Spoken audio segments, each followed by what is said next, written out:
Hello, Fightful Faithful. What day is it, Kate? Alex, I'm so glad you asked because many of you are probably thinking, well, of course it's Tuesday. This is It's Tuesday. The Yeah. NXT post show. Uh-huh. But what date is it? It's June 9th. It is. Or numerically, Alex, as presented, it would be 6/9, 2026. Which means today is a nice day.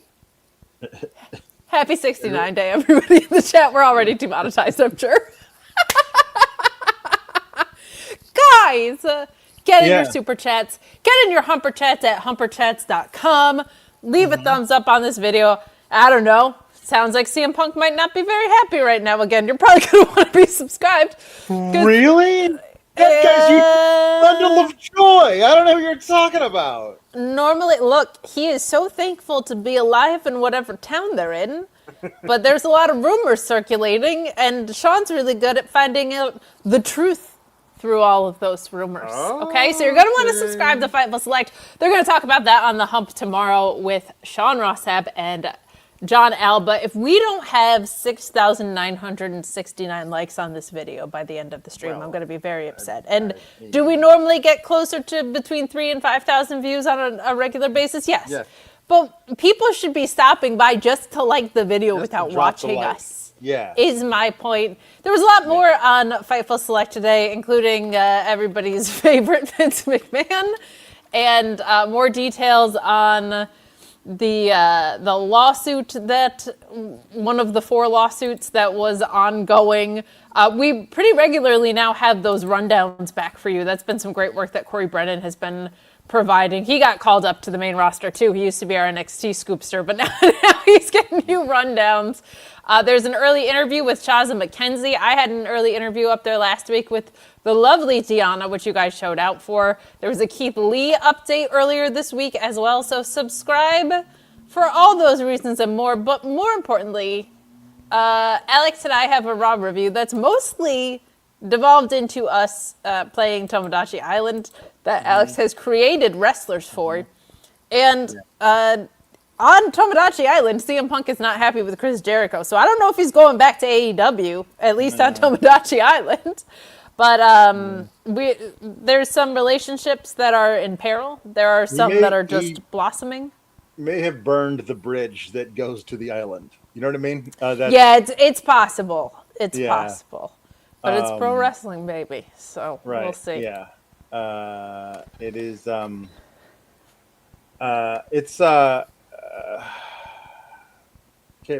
I don't even know if this is strictly accurate. It's already 9/7 in Britain and Australia. No, you mean it's 10/6. It's 10/6. That's the thing is, that would be July 9th, right? That would be July 9th. Yeah. So no, this is the other way around. However, it's weird that like September 6th is 69 day in other places that aren't here. It's true. So, Kate, it's always 69 days somewhere, like 5 o'clock. Yeah. 69 days somewhere. So Jimmy Buffett wrote a song about that. It's true.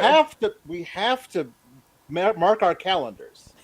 If we're doing a show on what is it, September 6th. You know what that is? That's I believe. Not that we're actually going to I'm going to look it up right now. On that day.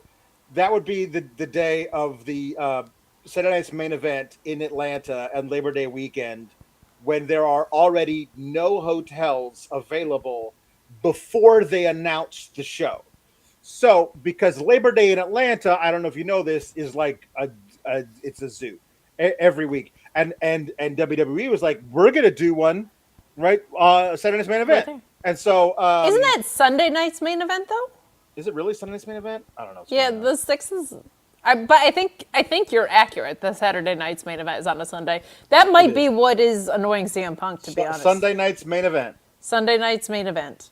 I thank Greg Cherry. I didn't even know you could do this, but he sends in $6.90 via Super Chat. I didn't even know you could send in You that could just denomination. choose a thing that you can a Oh my denomination. God, I didn't know I that. thought it had to be like from a fixed set of things. I did too. I'm very impressed by this. Yeah. I would be trolling people with that number way more. A lot of more people I know would be getting $6.90 checks. Mm-hmm. Mm-hmm. Alex, Yeah. I can say this for NXT today. Uh-huh. Obviously, I'm heartbroken about my daters, but obviously, I'm Sure. also very excited about my Zarya. Mm-hmm. Pretty much everything on NXT today had some sort of consequence, which is something that's been drastically missing from the show, and that immediately leveled it up. Now, Mr. NXT doesn't actually, to my knowledge, I don't know if it comes with perks. I don't know if Shiloh Hill now gets a Michael Scott type Sebring to bring to the office, but there were consequences tonight, and when they were in this establishment phase, those were severely lacking, and that, I think, for me, upgraded the viewing experience a little bit here. I have to say, everybody listening, the lovers, the haters, and me, you and I, last week, were the rational ones. Brian Alvarez absolutely lost his shit about the fact that they have not, how we were like, they're not really introducing anyone. We don't really have like a good sense of who anybody is. Brian Alvarez was like, they are refusing to tell us who any of these people are. And I just want to say, it's an extremely rare time that Alex and I come across as the level-headed ones. Thank you, Brian Alvarez, for both super kicking my boss in the throat. That was a pretty fun time. And also for making us the level-headed ones for a whole 1 week. Mm-hmm. Now let's go back to being insane. Yeah. I'm going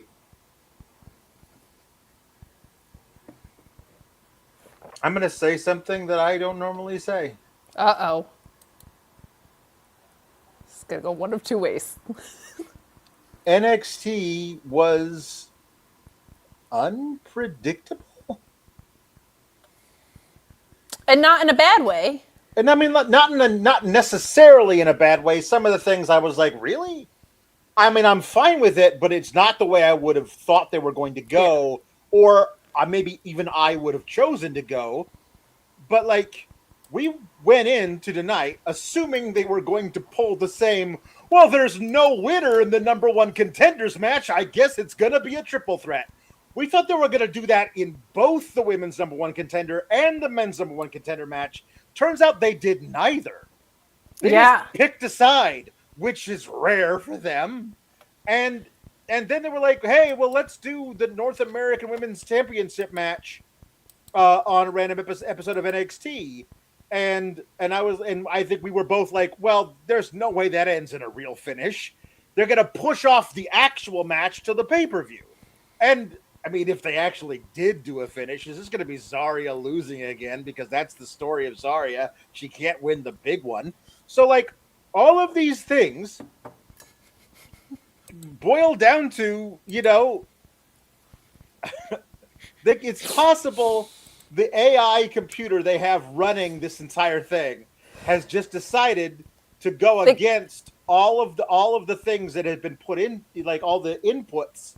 And says, they get so sick of us bitching, they took the transcript from Sour Graps and said, just book something based off this shit.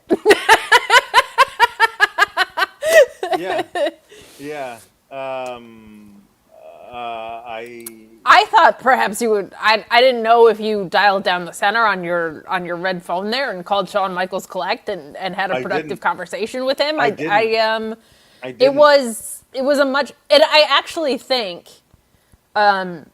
because they're in an establishing phase, clean wins and losses are actually very helpful right now. Like, that's a really good tool to leverage. Yes. On the men's side specifically. I do think it's adorable how much they keep referencing that NARAKU is evil. And I also just want to say, not only were they listening to us on booking, but one of our judges was predicted by me because it was Kid Wilson. I said that last week. We'll get to it. Hey, we need to do a pun topic. We do. Beauty pageant type things? Is there enough enough like meat on the bone, so to speak? On 69 day, I know it's weird for me to say, is there enough meat on the bone? Do we have an No, there's never a better day. In fact, I got one. Let's do like cleaning supplies puns, brooms, mops, because there was a lot of clean finishes on the show tonight, I feel like. Okay. I feel like that's a good way to go. Like cleaning supplies. supplies. Yeah. Tools, instruments. Bubba Okay. the Love Sponge is right there for you, right? Yeah, sure. Things in that way. I'm Yeah. devastated that we don't have a Blue Chew read tonight because Yeah. I was right there. 69 day, no Blue Chew read from me. Come on now. Yeah. That's weird. Yeah, I don't know what we're yeah, so okay. So I thought I had booked the show for a second because I remember a couple of weeks ago where Fraxiom was just visiting for no reason, and I was like, you should have just set up a match between them and Swipe Right Boys for the titles, where the Swipe Right Boys win. And I do the thing where like I'm usually 6-7 minutes late, and I'll pop on the or 6-9 minutes late depending on what day it is. And I'll pop on the thing, and then I'll immediately just click the button that like start from the beginning. But I usually see a few seconds of whatever's happening at the thing, and I thought that Romeo Moreno, because he was bent over and all I guess he was Trunks, was Jackson Drake or the guy with the hair or Ricky Fix. And so I was like, oh hey, I got my wish. And then we go back to the beginning, and Fraxiom runs out, and I'm like, yeah, Fraxiom. I recognized Nathan Frazer when I just saw 2 seconds. And then out came Noam Dar, and Romeo Moreno was like, I didn't book this show. I thought I had booked the show. I thought we were doing I was like, when did this happen? Apparently last week there was a segment that I did not witness, so we did not talk about it on the show, where Fraxiom suggested perhaps a tag match, and Romeo Moreno accepted on behalf of him and Noam Dar did not want to do it. But that was the thing they set up last week that I dismissed, and so we didn't talk about it. So I had no idea why this match was happening until they showed me that clip 2 minutes into the introductions. And I was like, oh, fair enough. All right, fine. 4 guys who are talented can wrestle each other. Sure. Why not? Let's do it, everybody. And this turned out to be a lot of fun. And there was the 2020 hold on. The late 2024 Memorial. Oh no, can Fraxiom coexist? One of them kicked the other one in the face accidentally. They're gonna break up now. Remember when they did that for 6 straight months? I sure do. And I thought they were actually gonna figure out a way to break up Fraxiom, a SmackDown team, during a meaningless tag match on NXT. I got worried about that because of the main roster state of tag team wrestling. Like I genuinely had that same thought. Was like, oh my goodness. But it didn't happen, and they ended up winning, and it was a good match. Go figure. And I just didn't know if this was like I thought they were going to get the mic and say, hey, everybody, we love being here, so we're going to stick around for a while. I thought, because Fraxiom was not doing anything on the main roster, and they could legitimately give Vanity Project their best matches possible. 100%. You know what I mean? So I thought maybe they were going to do that, but instead they were like, hey, guys, this was a lot of fun, us beating you. But I think I see tag team magic. We didn't think we were going to be a tag team until we were, and then we were the greatest tag team ever. Don't mention our SmackDown record. But I think I don't know. I think maybe Cupid's Arrow might have created a tag team here between Noam Dar and Romeo Moreno, and they look at each other and they go, okay, let's be a tag team. So that's what we're doing with Noam Dar now, is he's going to be a tag team partner for Romeo Moreno. This is going to shock you. Alex, hold on to your chair. Make sure you don't fall off. Hold on. Everybody in the chat, brace yourselves for what I'm about to say. I really like watching Noam Dar work. Oh, God. God, yeah. Thank God you told me to brace I know, and myself. I felt like that deserved a warning. I don't know if I could. The old ticker could have taken that. I know. I will say, my reactions, like, there's just so many little things that Noam Dar does right, of just, like, in and out of submissions and reversals and stuff, of course, but, like, there's, usually when there's, like, a 2.5 or something, there's so many wrestlers that, what? That was 3! Or it's cartoonish reactions, like Noam Dar was just, oh, God, I was so close. Like, I love reactions like that. And I love reactions that are different from what we always get. And there's just so many times Noam Dar feels like so grounded in reality. I love watching the guy work. Romeo Moreno also seems great. My other reaction, of course, as many people's were, I think, was, how are Fraxiom not tag team champions on the main roster? Why am I watching R-Truth and Royce Keys and Damian Priest all have tension with each other? Like, the fact, not even tag teams, but, like, not featured on main roster programming when both tag divisions are so bad, it's just such an egregious misuse. And I don't want to harp on it because tonight's match was very good. This episode was pretty strong. And that's so above anybody else's pay grade who I'm talking about. But it's when you actually get a chance to see these guys work, they're freakishly good. And they offer something completely different than any other tag team that I can think of on the main roster right now. So use them. I'm pretty sure they're getting paid. So, but this was really fun. A nice mix of styles too. Like I feel like fast pace, high-flying-ish.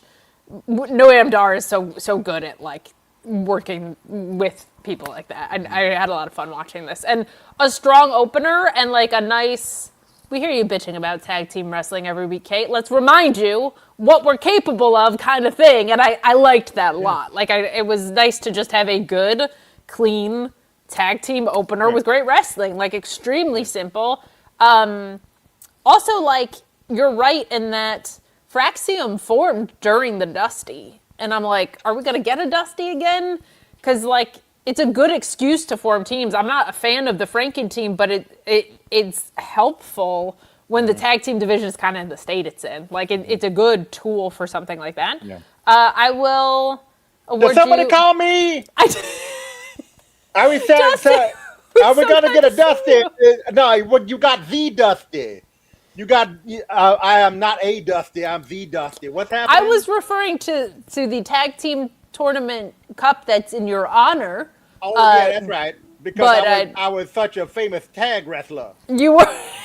Well, I think perhaps maybe you put it together during the black and gold. I mean, I understand, but it's kind of silly that I was, all those tag team championships I won. But anyway. Right, yeah. No, I nobody called me. Nobody was, my ears started burning. I would say keep your ear to the ground because it's very possible that you'll be back later. Or that we'll request you later. I'm sure. I always pencil it in for around, midnight. Sure, karaoke time. But anyway, I'm going to go back to, there's a conga line with my name on it, baby. I got to go. Bye. Sorry, what happened? Okay. I was going to say I'll give you 25 points if you can tell me what team Fraxiom lost to in the semifinals of the Dusty. Wasn't it the Wolf Dogs? Mm-hmm. Yeah. 25 points for Alex. It was Baron Corbin and Braun Breaker. Hey, so there was a rumor that they were going to rehire Baron Corbin. I was like, just add him to whatever the hell's going on in the division. Just make him and get Austin Theory the hell out of there and bring back the Wolf Dogs. Do you think that's who Danhausen is messing around with in the old laboratory? He's creating this very giant guy. Oh. No, you see, this fella doesn't watch SmackDown, so I have no idea what you're talking about. I keep forgetting, not only do you not watch SmackDown, you are not on social media. So, you don't even see, the clips and stuff. I don't watch SmackDown. I try not to know what the hell's going on Fridays. Me too, but I review it, so I'm not successful. It's difficult for you. I I could honestly just put Cresta on autopilot. She's so damn charismatic. I could just be like rock and roll girl, but I do. So this was a fun little unexpected, at least for me, tag match to start the night. And then I was like, oh, well, we have like really important stuff on the show tonight. Yes. And this was the only thing that didn't have any consequences, except for the fact that like it created a tag team out of whole cloth. So I guess that's good. Yeah. I didn't know. I'm going to save everything with the pageant to do it all at the same time near the end. I don't feel like we need to weave that in and out of our analysis? No, I feel like we'll just do it all at once at some point. I just want to point out now twice in the chat, there's been a run of 1, 2, 3, 4, 5, 6, 7, 8 puns in a row, and then another of 3. You guys are amazing. I will do our introductory ones as is custom, our greetings, because my dad says the most sour team is Kalex, the most loyal is the SGS.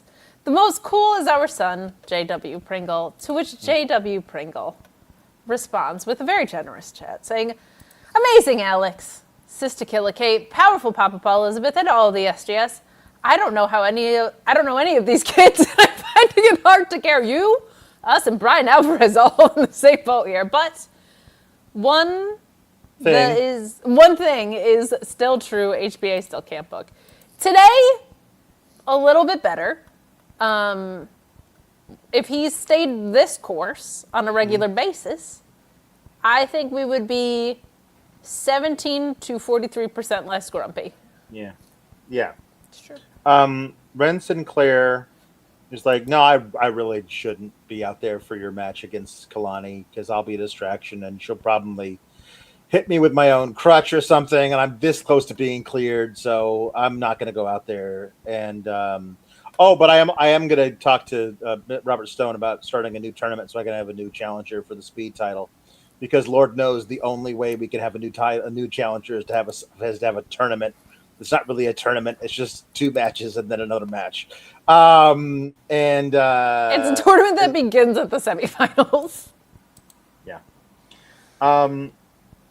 Okay, we're not talking about the NXT pageant until later. Okay, Mason Rook versus NARAKU. If he's 6'4", there's no way he's not at least 360. Stop. Like, I don't need every weight to be a shoot, but you gotta be in the ballpark. Like, that dude's bigger than me. Okay? Like he's got all that muscle underneath there. Yes. Like, there's no way a guy 6'4" and 300. If you go watch the NFL and watch a defensive end who's 6'4" and 300 pounds. He's got 18% body fat and he's just jacked. There's 300 pounds is, for a guy 6'4", doesn't make you as big as Mason Rook is. If you tell me that he's 6'4" and 345, and then he does the stuff that he does, it's more impressive. Sure. Than if you tell me he's 300 pounds. Because he is really impressive. He is. And also equally impressive, NARAKU's got some he never skips leg day, because that dude put Rook on his back a couple of times, and I was like, I did not think that a guy, again, listed at 210 pounds, and I do believe he's more than that, lifting a guy the size of Mason Rook with ease. I was very impressed by. This was good, but I kept waiting for the thing. This was the first of the 2 number 1 contenders matches, and the one I thought was most likely to do the schmozzy whatever leading to a triple threat. Because I just didn't expect them to pick sides. Yeah, yet. I agree. I just thought they were going to have, if Tony D is going to retain, which I expect him to at the bash, then I just think that the triple threat allows for wires to get crossed, pins to get stolen. A guy hits a giant move on one dude and then gets shit canned, and then that first guy that got hit the giant move on gets another move done to him, which protects him further, and then you get the victory there. Cam Hendricks comes out, and I didn't run it back. Was he there to ruin the day of one guy in particular, or does he hate both dudes? Because both guys stopped him from winning the title last week. Did he come after Rook, or did he come after NARAKU, or does he just like equal opportunity hater? I think it was pretty equal opportunity hatred from what I could tell.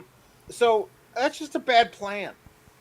If you're gonna go out there during a number one contenders match, have a dude that you hate the most and stop him from winning. Now, it may turn out to be that's what ended up happening, because Mason Rook decided that I'm just going to go and run and punch Cam Hendricks off the apron, and then turn around to the STO, whatever he calls that, the Abyss or something, from NARAKU. And if you told me, actually, one guy is gonna pin the other dude, and that guy's going to get the title match, I was like, oh, Rook. Because I think NARAKU is the guy who beats Tony D, and I don't think they're doing that yet. So seems weird to me to have NARAKU come up short in his first match against Tony D, unless they're just going to overbook the finish of that, and they very well might do that as the main event of their very first ever PLE on the C-Dub, where a lot of people are able to see it for free. Why not overbook the ending so people like tune into the CW the following Tuesday? That's so to see what happens. That seems like something they might do too. But I did think, because the way it looks to me is the lineage will end up being over the span of, let's face it, 9 months. Maybe even longer. It seems to me that it would go Tony D, NARAKU, Mason Rook. That feels right. That feels right. You know what I mean? So Rook coming up short against Tony D, and then eventually when NARAKU beats him, he's the guy who hunts down NARAKU, while Tony D is on the main roster? Question mark? I don't know, but like it's yeah, I certainly would have thought, if we were going to pick one, the guy who waltzes into his first title match and loses to Tony D straight up because Tony D does his Bruiser Brody Hulk up stuff that he does and wins. I would have thought that was going to be Mason Rook, and you could play it off as, Tony D is incredibly strong and Mason Rook got a little over his skis. But NARAKU is the guy who's like, inviting people to like, we shall talk about our plans for the battlefield. Like that dude probably shouldn't just lose, and I'm certainly not ready for the Tony D reign to end this quickly. Yeah, I feel like with NARAKU, it's tough because his presence is like, this guy's a big deal. Before they named him, we're talking about how he was a very successful champion in Japan, and all these things. I don't know.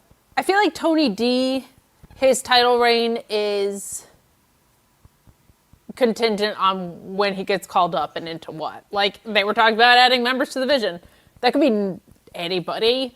So I don't know. Like, I don't know what's in store for Tony D'Angelo. I feel like it would be pretty cruel to pick yet another bone from NXT right now. But this match was good. I think they still need to dial in the Mason Rook presentation. I did see a post that was hysterical. That was like, it is so evil and House of Torture coded to just have him win when everybody is a fan of Mason Rook instead. I was like, well, you didn't do it with a bunch of interference, so it's not totally House of Torture coded. I don't know, maybe people in the chat know, if there's been any update on Hiromu, like if he would be coming into this picture in any way. Like I could see him being under the wing of NARAKU, but he seems presented as a single star, but that could be something that comes into play somewhere. But I thought the match was really good. NARAKU's a better wrestler than he gets credit for, because of the booking in New Japan. Like he's a very good wrestler, and he knows. You know, you work New Japan long enough, you know how to work a live crowd, and you could hear the reactions. They were going to be there for Mason Rook anyway, but like he has so much command because he's been doing it forever. And in Japan, you work live events. You don't work for TV. So I think that behooves NXT to have a guy like that.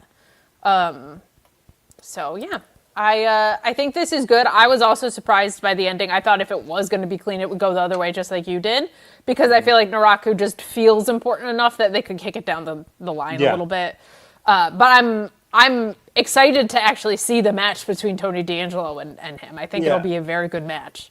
Every now and then, NXT does a thing where they really telegraph this guy's the next champion, but not yet. And that's what they're doing with him. And maybe the but not yet isn't there. It's like this guy's the next champion. Could be. And maybe you're right. Maybe if they're going to add people to the vision, you add Tony D, and you're like, well, we need him up here for like by 4th of July. So Could boom, be. done. You know what I mean? Like that. Honestly, that's a thing that they could be doing. Obviously, I don't know what the obsession with sustaining the vision is. Like that blows my mind. Just I don't get it. I think it needs an overhaul. But like if you told me the vision got rid of Austin Theory and Logan Paul just never showed back up as part of the vision, or just never showed back up, that's fine with me too. And Bronson Reed comes back, and then they add Tony D, and it's Braun Breaker, Tony D, and Bronson Reed. You could forget about it. Those guys are going to murder everybody. You know what I mean? Like, and I feel like you could easily make that into like the new thing. Braun Breaker handpicks a dude that he knows from his time in NXT. Like, honestly, I kind of love the idea of Braun Breaker saying, "Okay, we're done. This is my thing now. I'm running this. Like, I'm doing this. I'm bringing back my dude Bronson Reed, and I'm bringing in my guy, a guy I know from NXT, a guy I know is a killer." And he brings in Tony D, and Tony D just suplexes a bunch of dudes. And like, honestly, the best way to tag team you could form of all these things is Braun Breaker and Tony D. And the finisher is they both spear a guy at the same time and break every bone in his torso. But I will say this, speaking of breaking bones and torsos, Mason Rook. If Mason Rook had to win a match, then all of his moves weren't working. You know, the John Cena Super AA. You know what I mean? Like that thing that he pulls out when nothing else is doing it. I gotta win this match. The thing Mason Rook should pull out is that top rope power slam, like all the way to the ground with all of his weight on you. That was 6 minutes into this match, and Rock just kicked out of it. I'm like, no. It's so funny you say that, because I was like, this guy is a face. And now that you say that, I'm like, yeah, because if you sequence the moves differently, this is a babyface comeback. Or like you said, like, I cannot put this guy away. I'm reaching as deep into my arsenal as I can. This might hurt me as much as it hurts him, but damn it, it'll kill him if it goes right. He's a baby face. Like that's I think that's what it is with this guy, and the sequencing of it is crucial. Yeah. I'm picking up what you're putting down, Pulowski. We get this nice chat from Tapped Out Sports Network. Tapped Out Sports Podcast, sorry. Are you AEW King / you were the King of Wrestling? King, if this is still you... let us know, because we appreciate you always being nice to us. But thank you for that. We do appreciate that. NXT was good. NXT was good tonight. I mean, Norma says, Here's a nice sack of monies for bricks and veggies. That's great. Shout out to Serena Williams, 4 years off at a second child, and she still serves 120 miles an hour. Yeah, she, I could go on a rant that I'll avoid going on, but like athletes that were ahead of their time, like, should be appreciated the way every society now appreciates Simone Biles, but like, there's some very important male outspoken tennis players that recognize what her legacy is, but her dominance, if you look at how she's won and what she's won, is I mean, just one of the most lights out runs of any athlete. But anyway, hell yeah to her. Tavion Heights and Miles Bourne are talking backstage in Walk the Vanity Project, and I kind of like Tavion Heights as a hothead who talks before he thinks and gets himself into things he probably shouldn't. I think it kind of works for him because the other guy didn't work. You know what I mean? Yeah. So I will see. I like the character. We'll see how that translates to like what he can do with the character. But like as the idea behind it, I'm kind of into it. But man, Jackson you Drake, had this idea for Kelani that I just cannot let go of for Tavion Heights. Of like, you had this idea for her that like she was just one of those athletes that like knew nothing else other than how to be an athlete and like couldn't really be a person almost, or like that the internal pressure of just being an athlete made her a specific way. And I'm like, God, that would be really compelling for Tavion Heights. I feel like there are in absolute elite athletes who have done nothing but train for their chosen sport since they were 5. There are a lot of sociopathic tendencies. You know what I mean? Because that's just that's the only thing they know. That's it. So they can't relate to other human beings. They're alone constantly. They're like, you know, like they get up at 4 a.m. They eat their meal prep thing that they have in the fridge. They go to the gym for 2 hours. You know what I mean? Then after they're at the gym for 2 hours, then they go there, do their chosen sport, and they train in that. And then they go home and they eat their other meal prep thing. And then they're like, and they're just like, these people that do this kind of thing, they don't relate to other people in the same way that a lot of other people. No, I'm not saying all of them are like this, but enough of them are. Virtuosic musicians too, right? Like the same thing of like, you've just made this more important than everything else in your life, including friends, family, whatever. Like, I think that would be such a compelling direction for a wrestling character, and like a freak athlete like Kelani would have been a choice, but like this Olympic athlete, like I feel like Tavion would be so ripe for that. Yeah, I think you're right.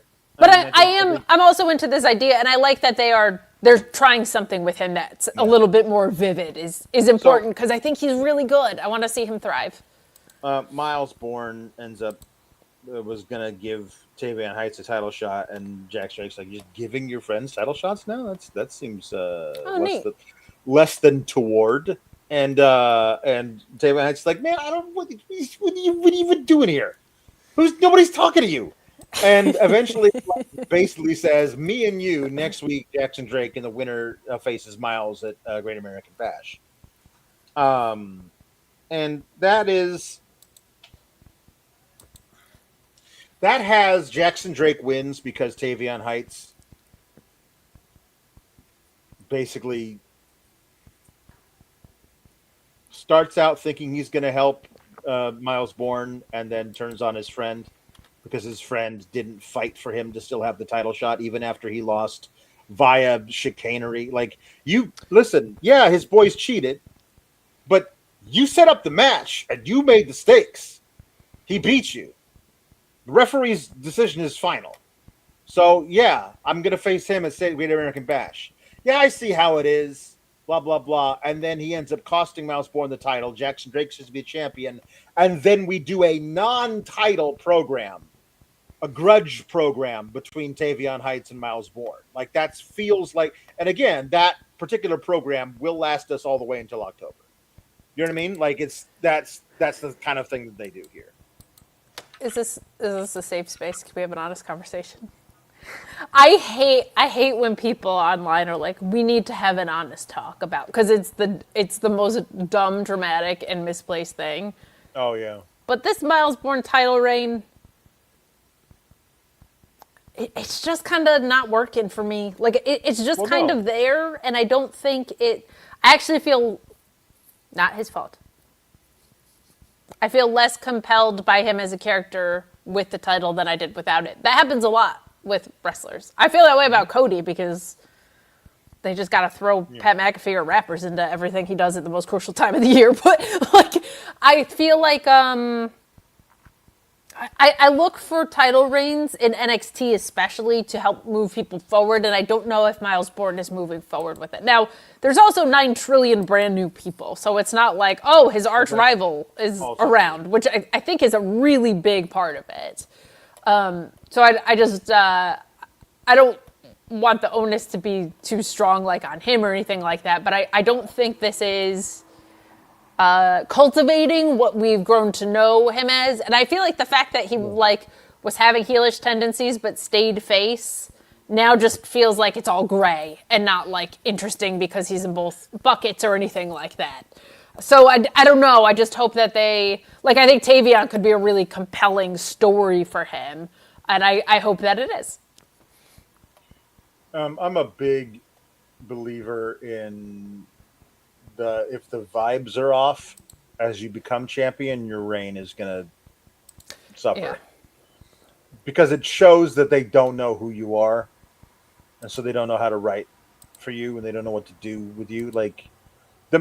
He attempted to end the career of Ethan Page to get the title shot. And then when Ethan Page gave him the title shot, he did the move anyway. He pulmonized his ankle anyway. Like, that's not what Miles Bourne is. And if you were saying it wasn't, but watch how he turns to the dark side slowly over the next few months. After he becomes champion, all of a sudden he things start to change. I'd be like, okay, I'll give you that leeway. But you did nothing with that.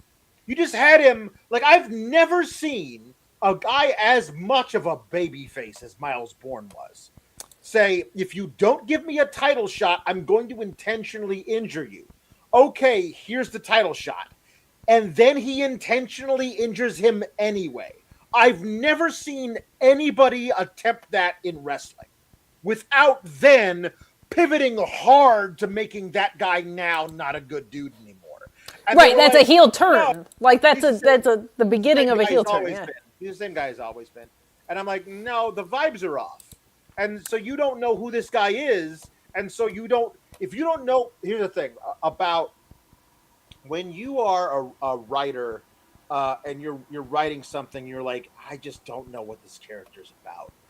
Like, I know the character needs to exist in this play that I'm writing, but like, I don't have a good handle on, like what he's involved in, or so. You'll see this a lot in TV shows where like the showrunners don't really know what to do with this character. Like, we had an idea for him, and then like that didn't quite work. And all of a sudden, that person shows up on fewer and fewer episodes until finally they're in the opening credits, and then they're just in the background of like 3 scenes. Like that. I'm a West Wing fan. We're talking Mandy right now. This is like the prototype. Yeah. Aaron Sorkin had no idea what to do with Mandy in season 1. And eventually she was like, you're just not in the show anymore. So that's a lot of what you can see them go, we don't know what to do with Miles Bourne if the story isn't, mostly deaf guy fights against his disability in order to become champion. Well, now he's champion. Now what? Partially deaf guy fights against his disability to stay champion.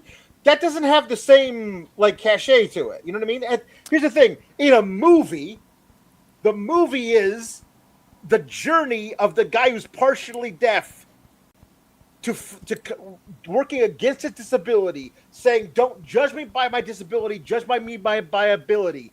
and at the end of the movie, he becomes champion. And they don't do a. They don't have to book a title reign on that movie. Yeah. Title reign in the movie.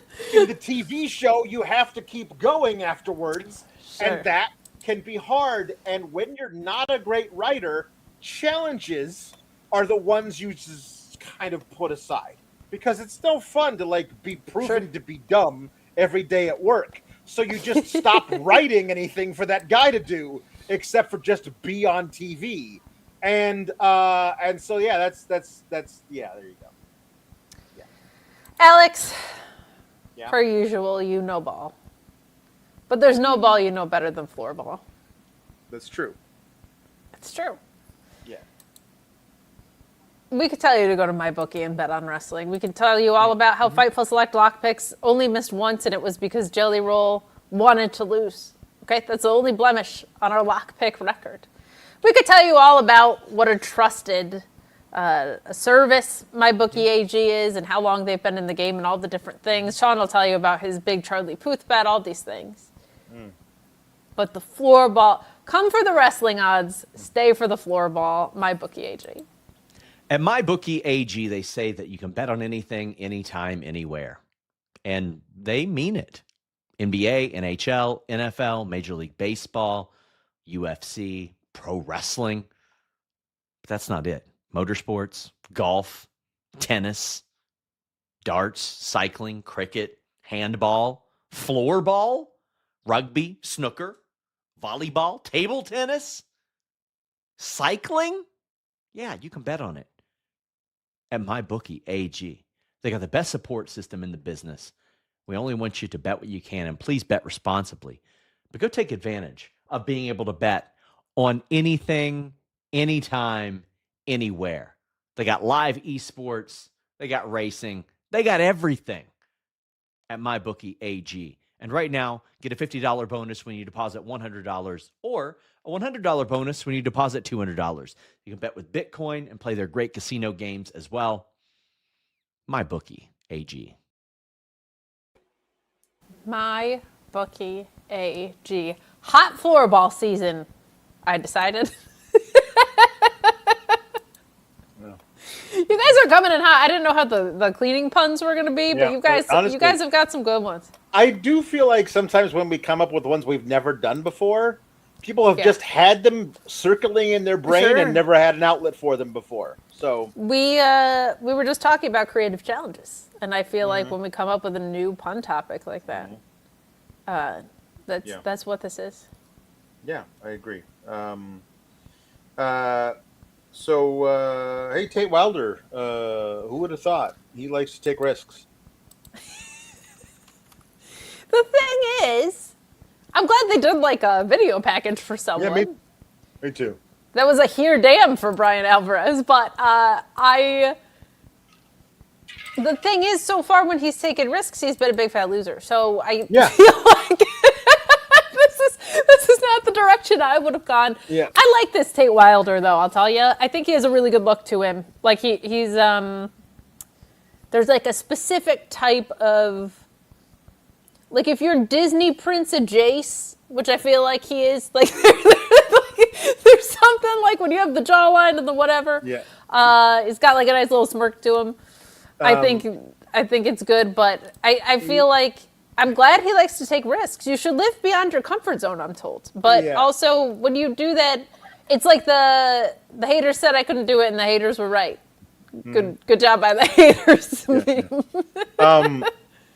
Tate, I don't know. You say he's got a good look to him, because to me he reads as the villain in a dirt bike movie. You know what I mean? Like, hey, don't kid, you go talking about that. We're gonna have to watch Hot Rod again. I don't want to watch Hot Rod again. No, you're like I don't know, another dirt bike BMX movie from the '80s. Like, hey, kid, get out of the way. You don't know what you're doing. You don't know real BMX. You know what I mean? I can see it. He's because the girl that the main kid has the hots for is dating this guy, so he's got to like have chiseled good looks and everything, that kind of thing. Sure. So he just feels that to me. So I don't know. This just in, Corey Hayes of False Finish, formerly of Body Slam, said that Taters was saying goodbye to the crowd in NXT. Is Taters going for a call-up? I didn't really consider that, to be honest. I figured there was just going to be a return shot here. Or that she had more to do, but I guess maybe not. What do they have for her? Blake Monroe got called up months ago and has yet to do anything on the show. What? Well, what? hold on. She's called out separate champions who she has not talked about. Yeah, I don't know, because the women's U.S. title is just a prop to get pinned by Jade Cargill with. Maybe that's why. Maybe they're like, we need depth up here. But I mean, you guys know I'm a Tater stan. I'm all for main roster Tater, but to do what is concerning. You just called up Soul and Blake and all of Fatal Influence. I mean, the one thing I'll say is the women's roster has depth that the men's roster does not. Like, they can weather this. Oh, sure. But they the aimlessness of the women's roster on the main is pathetic. It's pathetic at this point. They don't... What are you going to do with her? You know what I mean? Like, I guess the Wyatts are gone, so you need somebody to fill that spooky role, but, to what end? Where are we going with this? I don't want... Listen, Tatum is one of our precious babies. We love Tatum. We've loved her since she talked to a water bottle and a towel. I don't want her Blair Davenported. I don't want her. Yeah. I will say Fatal Influence seems to have some direction, but Blake was like, I'm coming for you, Rhea Ripley. JK, that's Liv Morgan's probably going to do that. So now I'm here to call you out, Tiffany Stratton. It's like, it's embarrassing. I did like the vignette for her and Tiffany. All you are is just this fake Barbie doll, but I contain multitudes. I'm the glamour. You know what I mean? That should have been... Tiffany Stratton had an open challenge that Blake Monroe was on the same episode of and did not answer, and she was backstage and said things backstage. Yeah. It is so... Because they just wouldn't do this. They just, they're bad. The men's product is not great right now. They would not be this way with their champions. The championship scene for the women on the main roster is embarrassing. Yeah. Yeah. Okay. I mean, I'm honestly not okay with this, if only because we never got to see her and Shiloh. That's the thing. He's got to go up too. They have to go together. Yeah. Oh man. Oh yeah. Jordan Grace. They just called up Jordan Grace to. She's just having matches on main event. Jordan friggin' Grace. Okay. Wow. Okay. Anyway, speaking of women being good at this, Kendal Bray and Kelani Jordan, good chemistry, really good chemistry. And again, if you told me, okay, we're not doing the schmozzy finish where we end up being a triple threat, one of them is going to beat the other one. Oh, then Kelani beats Kendal. And they're like, no, actually, it's the other way around. I was like, really? Oh, then the story is that Kelani is the one to beat Lola Vice. You know what I mean? That's what the story has to be, because if the story is now Kelani justifiably saying, I've done all this stuff in NXT. I've never gotten an actual shot at the NXT Women's Championship. I thought she was going to win this via underhanded means and get the title shot versus Lola and then lose. Because I think they like Lola. They want Lola to be champion for a while. And I thought that eventually Kendal Gray is going to be the one to dethrone Lola. And it just feels like no, we're not doing that. We're doing Kelani Jordan is going to be like somehow be proven right as the heel, which is a weird thing to do.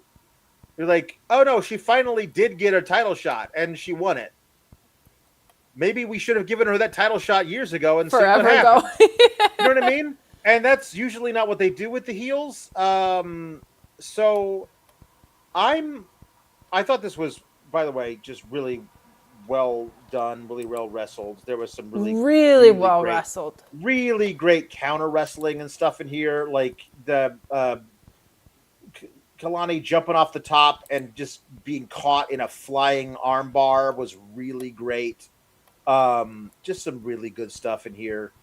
Kendal is really impressive, and Kelani has addressed all of the things that we were giving constructive criticism about when we were just like gymnastics, because she was a baby at this too. You cannot say anything like that about her anymore. She has really upped her game. She has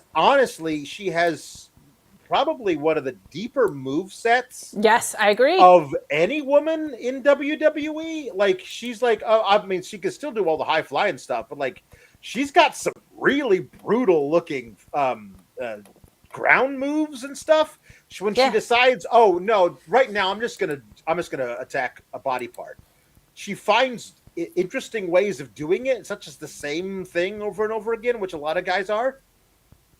I was really impressed with Kelani, and if the story is that Kelani eventually is your next women's champion, I think that this Kelani certainly deserves that.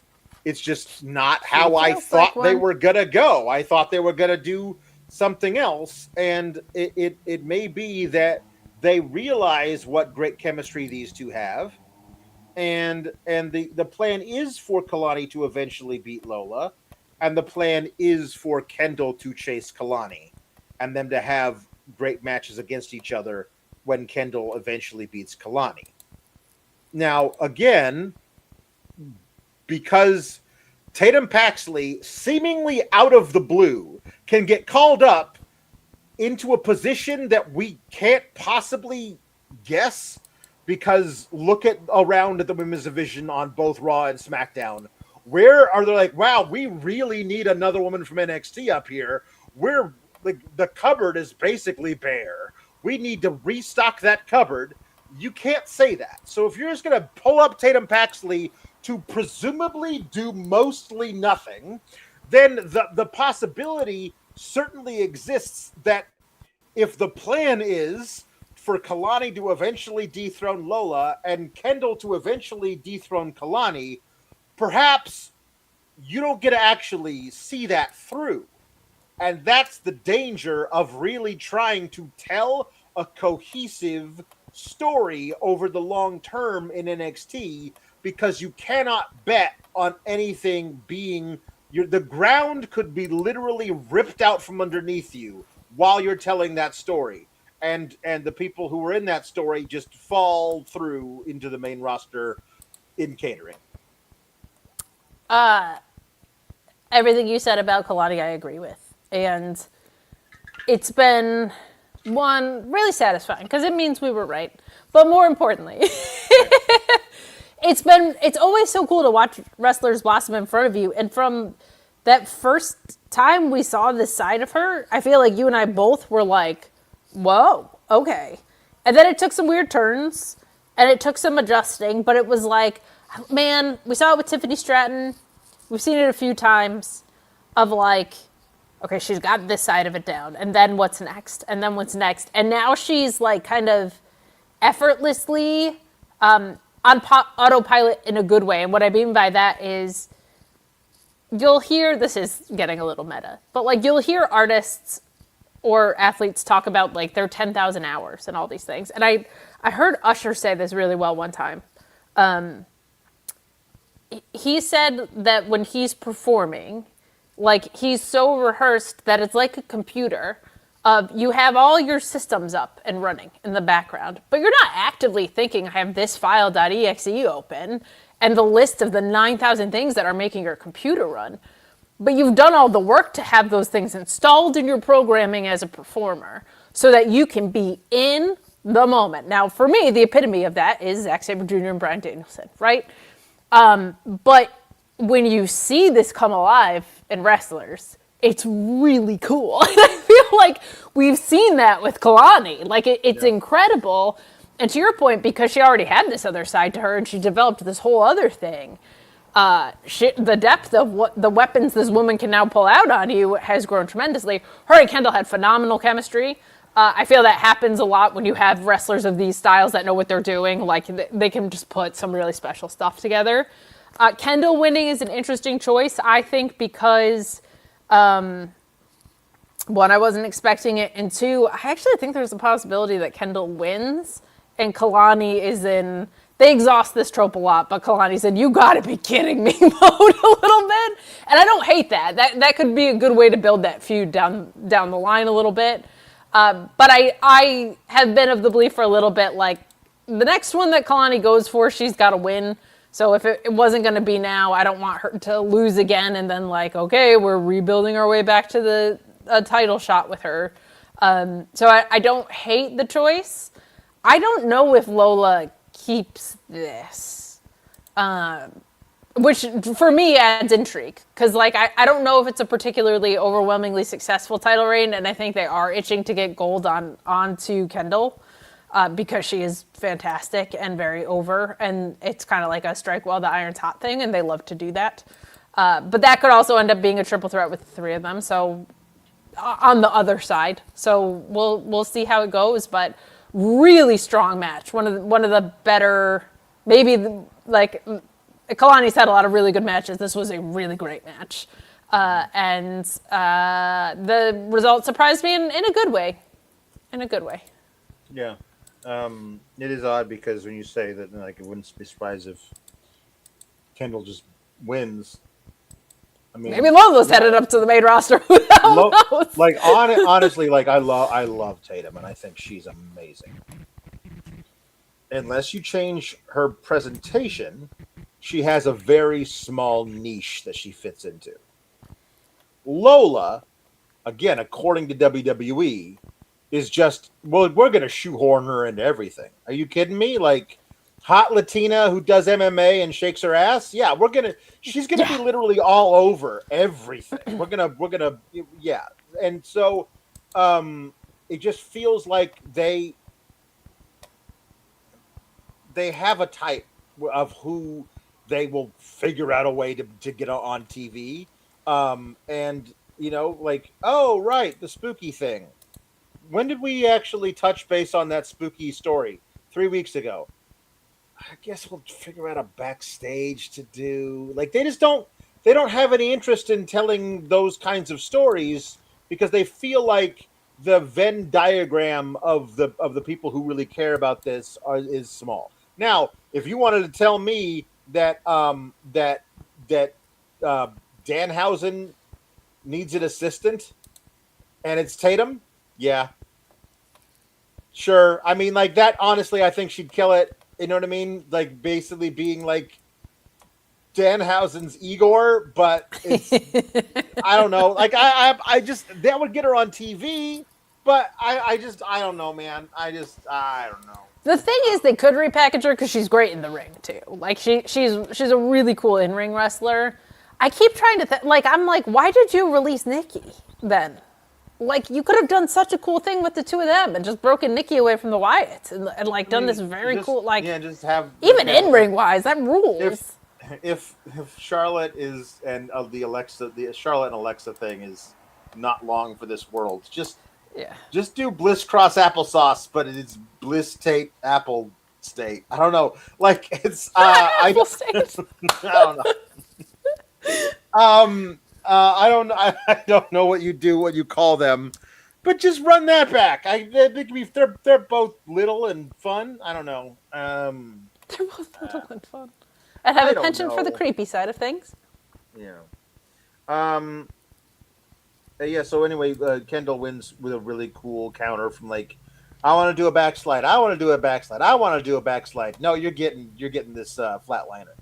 I thought that was really well put together as well. The timing on that was pretty excellent. These two really worked very well together. Yes. Yeah. This was a whole bunch of fun. Lady Graps killing it tonight. Yeah. Um. So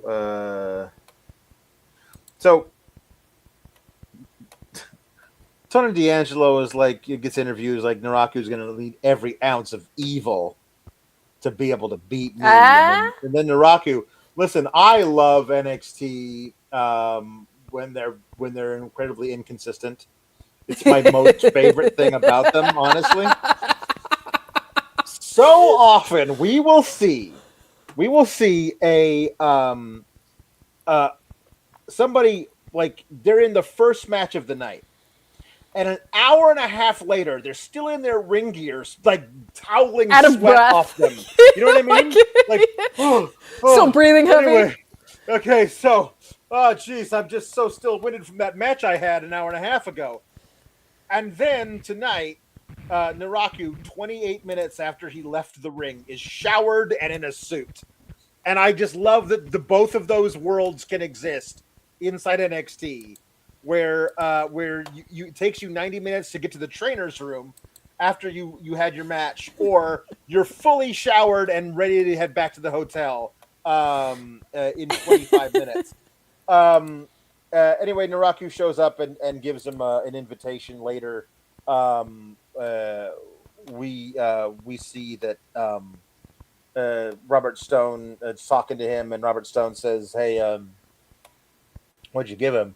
It's an invitation to have a sit-down meeting to discuss war plans or whatever. So Tony D is the one getting invited to a sit-down. I hope that not we the other actually. way around. I hope we do some fun stuff with that, like the little bit of delicious irony there. But that's happening next week. Also, Keanu Carver, who again you booked to murder Joe Hendry on Joe Hendry's way out of the company. Yeah. And that was 5 weeks ago. I don't know.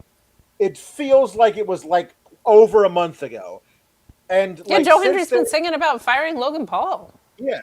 Since then, he had a squash match of Tate Wilder, and also got interviewed where he gave his entire life story, but really didn't do anything to capitalize on anything. And you've teased him going after the world title a couple of times, so him being frustrated with like, why is everybody just showing up and getting title shots? Why don't I get a title shot? Like, yeah, you should probably talk to the creative department, because they just decided they didn't know what to do with you, because they don't know what to do with a guy who they've written themselves into a corner with Keanu Carver. Like, Yeah. if we put him in the ring with anybody, he's gonna manhandle the shit out of them. Like, that's what we've decided his character is. So we can't put him in the ring with anybody who we don't want him to beat. And what's he gonna do? Squash all these like evolved twerps? Like, no. So the alternative is he just hangs out and like wanders into shot when Robert Stone's talking to somebody else. And that's the problem, is that you have to be able to, if you create a character like Keanu Carver, you have to give him fodder every week to destroy, because that's the thing that he is now. He just fades into the background and he's no longer important. And you did a lot of work to make him seem important, to only then decide he's not important anymore. Especially right on the heels of that promo where we got so much humanity from him. Like, it was like all this. There were weeks, if not months, of like almost like pent up behavior, or pent up reasoning for his behavior on the show, where we were like, well, why is this guy so upset? It's cool that he wants to come out here and murder people. But then he gave this almost it felt a little Fatu-esque promo, and I had a complimentary of like him talking about his family and not get. Basically, I don't get paid by the hour. I get paid when I go to the pay window. So I'm going to beat the hell out of you because it puts food on my family's table. Yeah. And he delivered it well, and the framing for that promo was cool because it was like the beginning of is her name Emily, the investigative journalist who now is just a backstage gal? Emily Agard? Agard, yes, who's quite good as well. So the lack of follow up on that is a little bit bum, but I'm glad that they remembered he's there. That's a good thing. Maybe perhaps he'll interfere. As far as the Tony D sit down thing, I was like, oh no, is he going to sit down and there's going to be a house of Schmorcher? He has no family this time, but NARAKU has brought a bunch of people who are going to interfere with things. No. But yeah, that's some bad fodder for Keanu to the twerps. The twerps would be bad fodder. The reference. Okay, I think we're at the we didn't have a whole lot of other things, right? No, we had a lot we of did. ring time tonight. We did, Like it we was did. very ring focused We product. That's had probably why I'm so Jasper excited Troy. about it. Jasper Troy and Dion Lennox.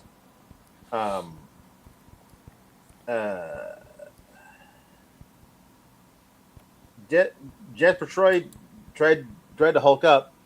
Didn't work out too well for him. It did not. Saquon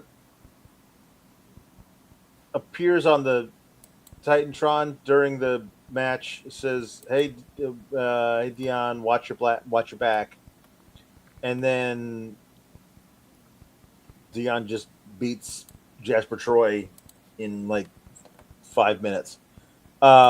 Which is the Jasper Troy experiment working out like gangbusters. And This is the right move, though. He looked better. Like, and like pulling him a step back so he can get better to be reintroduced, I think is the right call. Which it feels like is what we're doing. He looks better. He looks better now than he has. I thought he looked okay as a big man in this one. He looked fine. There's more fluidity tonight. It does not appear as though they're doing the thing that I thought they were going to do, which was Saquon Sugars realizes there are still more of them than there are of me.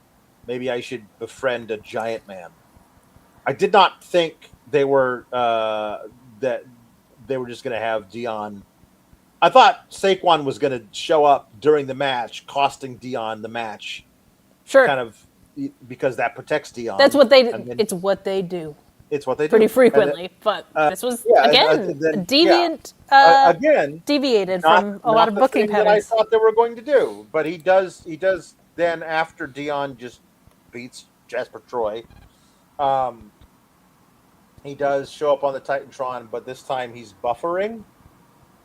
And I was like, you didn't. I mean, we've seen a lot of times where the guy in the ring assumes what he's watching is a live feed, but instead it is taped. And they've never in the past had to show us the video buffering to like give us a hint that the guy, we just accept the thing on the screen is taped. It's not live. But this time they had to make sure we knew ahead of time. Sure. That Saquon was going to come into the ring, and so he beats up Osiris Griffin with his baseball bat, and then he runs away. So he's now taken out Osiris after taking out Cutler. So now we're gonna get at Great American Bash, Saquon versus Dion Lennox 1-on-1, and presumably Saquon wins and. The then what is very, very loud in my brain. Sure. I mean, in the segment that I watched today, I was just like, man, Saquon is so it. Like, just everything. He's so charismatic, dude. Like, his really beat down after on Osiris was really good. The way he ran into the crowd, like, knew exactly where the camera was. I was like, this dude is is star power, and I also was like, I need to see a feud with him and Ricky Saints, please. I was not an Attitude Era watcher, but I believe this trope of the Titantron distraction while something's happening behind you, I'm told, is very Attitude Era coded, right? Isn't this a thing? The Titantron was like the big, okay. Yeah. So I do applaud them for doing something different with a very tired trope, because otherwise we'd be like, and then of course this happened, so that's good. But I don't know if it was the right thing. But this was different than I thought it was going to go to. But I think it's good because there's so many times people have unfinished business that I'm like, this business is very finished, i.e. Seth Rollins and the Vision. Like, we could just move on. But these guys actually have unfinished business. So I like that this is the way they're going about it. But, like, in the greater context, it is kind of like, what's next for Saquon Sugars? He could be a good North American candidate, too. But just from what I watched tonight, I was like, this guy, it has all of it. I do want to call attention to the chat real quick, because Chris said he needs a VPN to watch NXT on Netflix. And then he asked, what's a good free VPN? I don't think there's a good free VPN, but I know you can save a ton with a certain VPN. And that it's a good one, because a lot of the free options out there are not going to keep your stuff safe, and they are not reliable. But if you sign up for a longer-term plan with these guys, girl. NordVPN.com/Fightful is a must-have for our viewers. Watch all of WWE's content with one Netflix account. Watch WWE shows that normally air on broadcast platforms on YouTube if they're missing from Netflix. Then get your AEW shows in a much more affordable package if you don't want to deal with cable and pay-per-view providers with that My AEW account. But save big now with NordVPN.com/Fightful and get 4 extra months. 30-day money-back guarantee, but you go there, you click Get the Deal, and the plans start at less than $3 a month. They go up to a whopping $6.33 a month on average, and include things like the VPN, email, phone, credit card, and national ID monitoring, scam call protection, 1 terabyte of cloud storage, a password manager, Nord Protect. It's got malware and browsing protection, everything you need to browse safely, securely, and affordably at NordVPN.com/Fightful. NordVPN. NordVPN. Code Fightful. So we just wrote their jingle. They didn't even know they had one. No.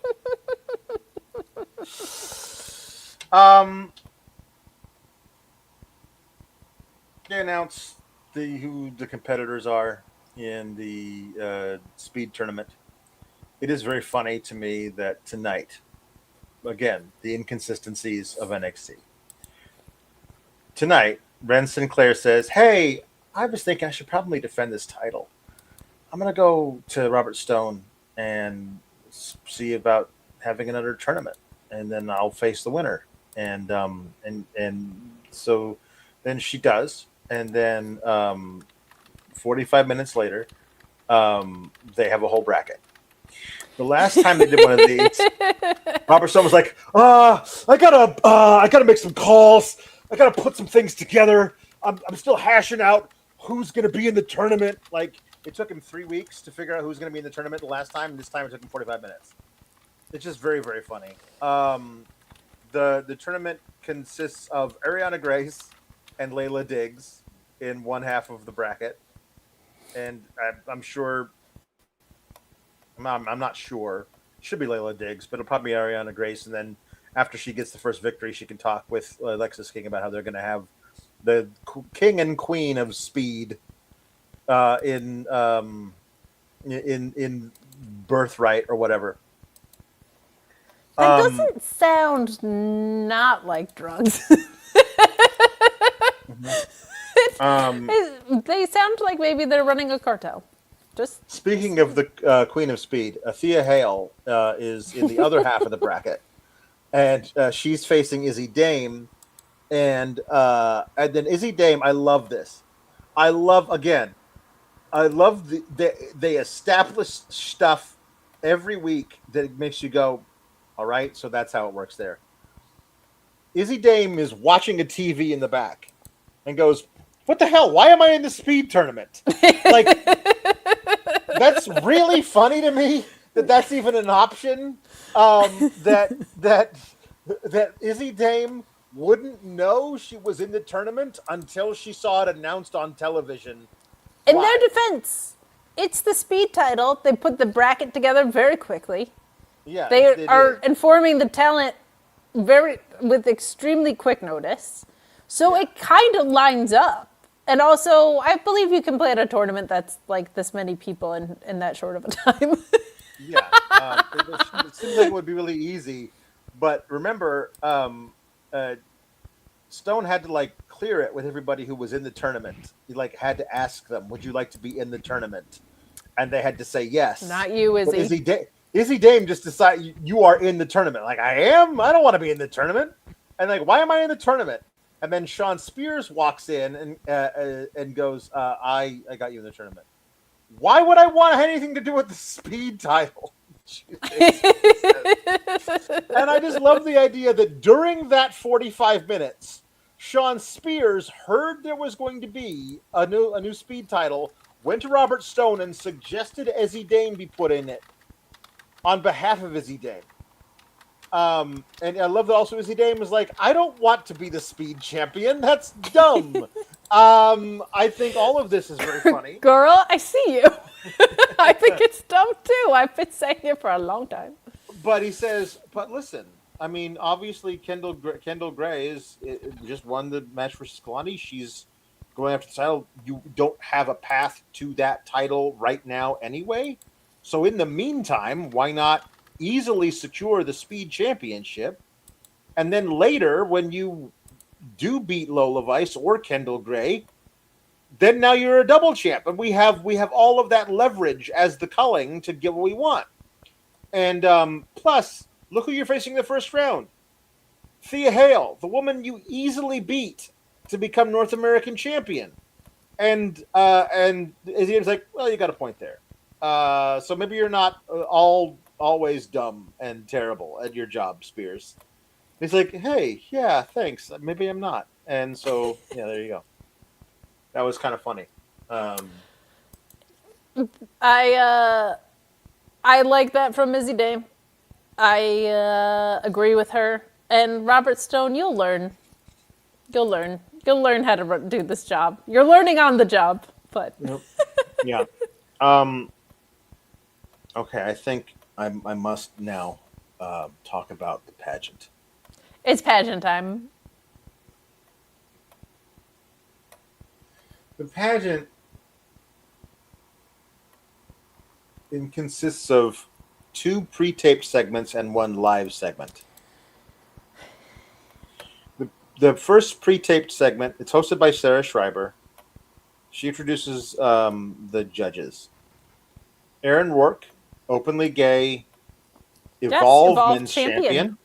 Mm-hmm. Kit Wilson, who I don't know the man's actual proclivities, but I do know how they are presenting Kit Wilson on television. He's at the very least a fashionista. He wears pearls. I know what that means to Bruce Pritchard, at least. You know what I mean? So, and then a comedian that I fully admit to not having heard anything from about idea before. Matt Matthews. I will say he presents as gay as well. I will say. I do think it funny that NXT was like, beauty pageant. All the judges present as gay. And I was just like, I don't know. Do you have to? It just felt weird. I mean, this is as close to as WWE has come this year or any of the past couple of years to acknowledging Pride Month So I guess that's a step in the right I direction. genuinely, that was actually my thought, and it actually made me really happy because Aaron Rourke is a gay champion in WWE, and they chose to elevate him during Pride Month. And considering what the alliances have been with WWE, I was really happy to see that. And considering they're doing things like they are with Michael Lockwood, which feels more progressive than the rest of WWE has been, and Kit Wilson has created this toxic masculinity character, right? Like, I know it's kind of stereotypical, but it's not like they weren't like, oh my god, because it's so flamboyant or whatever. And I was like, this is WWE's big effort to acknowledge Pride, I felt like. And it's so sad to me that it had to be so subliminal. But I was actually like, when I saw Aaron Rourke be a judge, I was like, man, that's actually really cool. I'm really glad that they did that. Kit Wilson being there, I was just glad because I was right. Because I said that I wanted that to happen last week. So that was cool. I also don't know who Matt Matthews is. But I was actually like, yes, that feels a little 90s in a way, but they didn't go like so over the top in any direction that felt shitty. So that actually made me really happy, and I thought that was a really special thing that Aaron Rourke got to do. So I was very happy about that. Yeah, I would have loved if this wasn't the first time that we were introduced to Aaron Rourke. Yes. That's that's something. That's an evolve-wide problem on NXT. That's for sure. I mean, but he is the champion though, so like they've had evolve. Like Wendy Chu's walking around backstage holding the belt all the time. Like, yes, that is true. This is, if you only watch NXT and you do not watch other things, like, this is the first time you're even hearing of who Aaron Rourke is. I mean, would it kill you if you know he's going to be the judge on this thing? Would it kill you to have him like show up last week and like? I think maybe you're assuming that they knew he was going to be a judge for this thing as long ago as last week. This kind of like, would it be nice if they could have elevated Aaron Rourke to actually wrestling on TV though? I mean, especially because he's Evolve champion. Like I agree with that. I also agree that this was a great spot to have him in. I think. Certainly he could be expanding beyond that spot, but it's also June 9th, so maybe we'll get to see him. Yeah.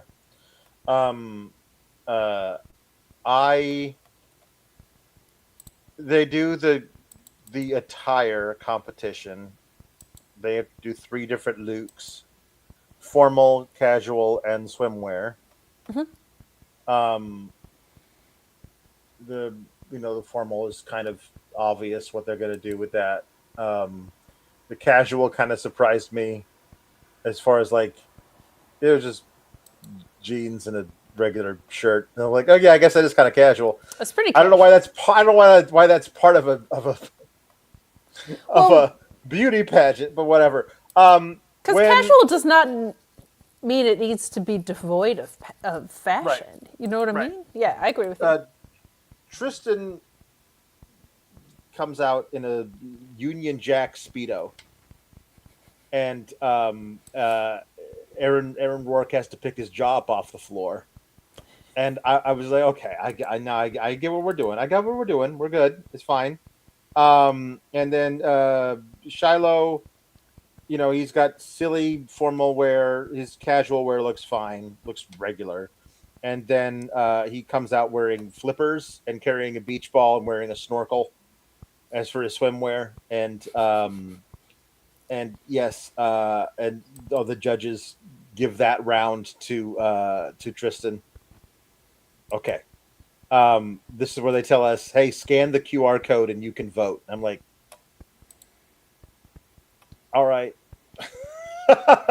Okay, well, I guess we'll see. Like, this is so you can set it up that this is how Shiloh wins, because the fan vote will obviously be for Shiloh. So, yeah. Later in the night, I'll talk about how much that doesn't come back into play. Later in the night, they do the talent competition, and the talent competition, Shiloh says, "I'm going to solve this Rubik's Cube in under a minute," which sounds really impressive until you realize that they have like Rubik's Cube solving competitions. And if you're over 10 seconds, you don't make it into the quarterfinals. 10 seconds. So, like, I mean, he does it much faster than a minute, which is cool. But he's like, I'm going to solve a Sudoku in under a minute. I mean, I'm pretty sure there's like millions of people who can do that. But whatever he was doing with those little things on a little, I don't know what that is. I don't know what that is. The thing that like it's a weird like double-ended goblet that goes back on a string. I don't know what that is. It's pretty cool. And then here comes Tristan to like smash all that away and say, "I'm going to solve this Rubik's Cube under a minute," and he tries to but fails for again 12 seconds because everything's heavily edited in this segment. And then Aaron Rook said, "I'm sorry, Tristan, you're way over time." Like, you showed him trying to solve it for 12 seconds, so like you're way over a minute. This is why the editing thing doesn't quite work. Put a little clock up under the thing if you're going to do something like that. And then he's like, "No, I'm going to juggle instead. I'll juggle." And he juggles fine. Like, juggling is hard. And he's juggling okay, but like Matt Matthews is like flipping through his phone. Like, they're not really giving this guy much of the time of day. And then, but as he's juggling, here comes Shiloh on a unicycle while also juggling. Like, so Shiloh wins this round. We all give it to Shiloh. These are the unanimous. Yeah, well, yeah. I mean, obviously, because Tristan doesn't have that. So this is where again, please vote and please. You scan the QR code and vote so we can say that you won the whole thing for us. Then they do the last segment in the ring, live, public speaking. Why do you deserve to be Mr. NXT? And this is just Tristan saying how dumb the fans are for a minute. Basically, like I should be the Mr. NXT because I'm better looking than all of you, kind of a thing. And then Shiloh gives a fine little answer about like finding yourself, and there's going to be setbacks, but everything's going to be okay in the end. And I was like, I've yeah, been kind of all over the map since I've arrived here. And he talked about all the weird stuff he's done and how that's led him to be Mr. NXT, which was beautiful. Yeah. I like it a lot. I love that you pay more attention to the timing of the Rubik's Cube than you did Shiloh Hill's grand. No, it was a really nice little speech. It was a really nice little speech. But I was like, so when do we get how does it come down to the fans chose Shiloh Hill? And like, how do we do that? And Kit Wilson, who's a heel, chooses Tristan, and Matthews chooses Shiloh, and now it comes down to Aaron Rourke, who's like, I would like to pass the buck entirely, so I'm not going to choose. I'm going to let the NXT Universe choose. I'm like, so if he had decided Tristan, if Aaron Rourke had somehow decided I vote for Tristan, then all of the fan vote doesn't matter. But you said we would have a fan vote. So the only reason they went to the fan vote was because Aaron Rourke said, let's go to the fan vote. Otherwise, the fan vote wasn't going to come into play at all. Here's my thing. This was really poorly thought out. I feel like this was a test run for like the John Cena tournament cup thing, championship. Okay. And they did a bad job. They did a really bad job because they also were like, vote at home. And then they just took the live crowd reaction. And that was the determining factor. So there were 2 layers of your vote being obsolete. And I didn't appreciate that at all. You are simply no fun, Alex. You are too not caught up enough in the spirit of this competition. I did like Kit Wilson being like, I choose Tristan Angels because there's just something about this blonde British guy that I resonate with, obviously, referring to Elton Prince. Here, I have complaints about this too. The judging thing, genuinely, I was like, you should have known that. I feel like this didn't go full tilt enough. Like, if you're gonna do that, like, it's like Jeremy's Mr. Elegance video package, huge gap, the amount of effort and production that went into this. Like, I feel like if you're gonna do something this kitschy, you gotta really go balls to the wall with it. And, like, it feels like a lot of this was, like, kind of too compact for the show, for what it needed to be.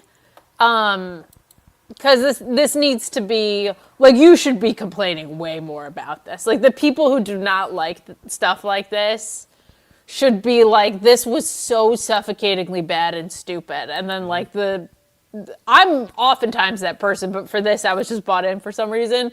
It should be eating up more oxygen on the show. So I feel like the segments actually should have been longer, and this should have been a bigger thing. It's also the prestige of it wasn't there. There wasn't enough pageantry. I don't know if I've ever said it about NXT that there wasn't enough pageantry about something. There wasn't enough pageantry in the pageant. There wasn't like a big presentation. There wasn't. Yeah. There should be like a here he is, Mr. NXT thing. Well, they might have done that, but sore loser Tristan beat up Shiloh Hill with a cane and then a chair afterwards. So, gosh, I wonder if that's going to be a match on the undercard of the Great American Bash. The Gab. The Gibbity Gab.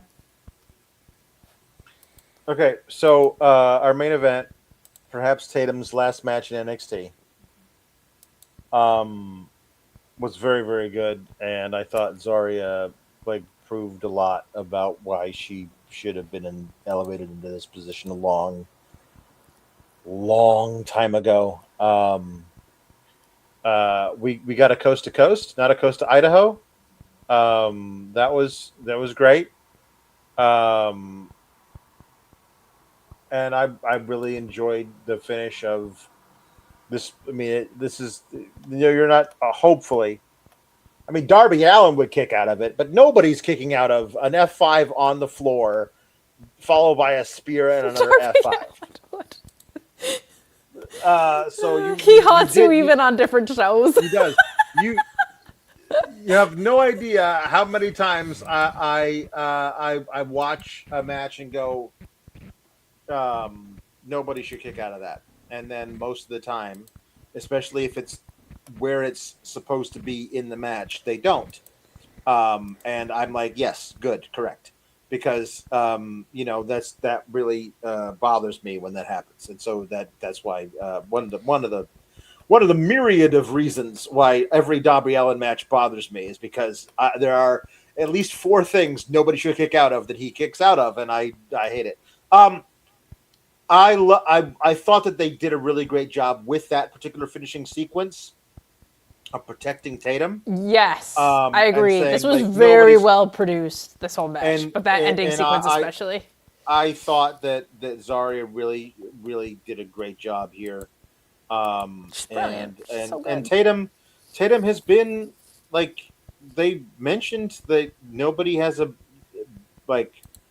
only other people who are undefeated in 2026 are Trick Williams and Penta or something. Wow. Okay. I think this I don't know. This is the IC champion and the US champion for the men on the main roster, and her. Apparently, she has not lost in the calendar year of 2026. I think it's crazy because all she did in 2025 was lose. To the point where we're like, how is this girl a champion? And 2024, 2 straight years of nothing but losses, and then she just decided, oh, now we're the champion. So by mentioning that makes this achievement more, even more impressive. So yeah, I like that a lot. I thought this match was really, really good, and I love both of these gals. So I thought for sure that my expectations were going to be high, but they were definitely met. Like, this version of Zarya, I am with you in that I wish it didn't take so long to get there, but I'm glad that she's here and I'm glad that she won. Mm-hmm. If this is it for Taters, man, what a ride it's been, Alex. We've seen her go from very tan lady talking to a water bottle to ray of gothic sunshine, if that can be a thing. Genuinely such a great performer. Like so has a handle on what in-ring storytelling is supposed to be. Very cool in-ring moveset. Really strong with promos. I don't know what awaits her on the main roster. I feel like her and Candice LeRae would do a bang-up job if she wasn't involved in stupid shit. But she's great.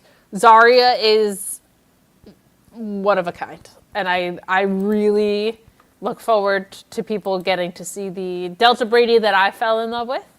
And like that side of her seems to match what she is now a little bit more. So also Tatum's heart gear was very sweet.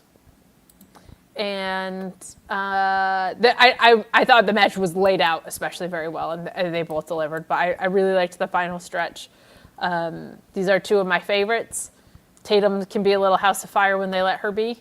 And there's a lot of shifting going around right now in NXT, so I'm glad that this title is on someone who just like, we just know Zarya's going to deliver. She's someone that the audience is familiar with for a couple years now. Like that's important to have that familiarity and like horses in the stable like that you can trust, right? So I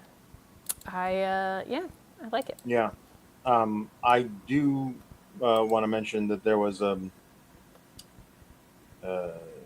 Parker invading the dungeon on Instagram segment and attacking Natty, and Natty saying to Shawn Michaels, there's a reason the dungeon is invite only. Shawn Michaels, with all due respect, get your talent under control. And that apparently was the last straw, and they're finally going to have a match about it next week. So Natty versus Jada Parker next week.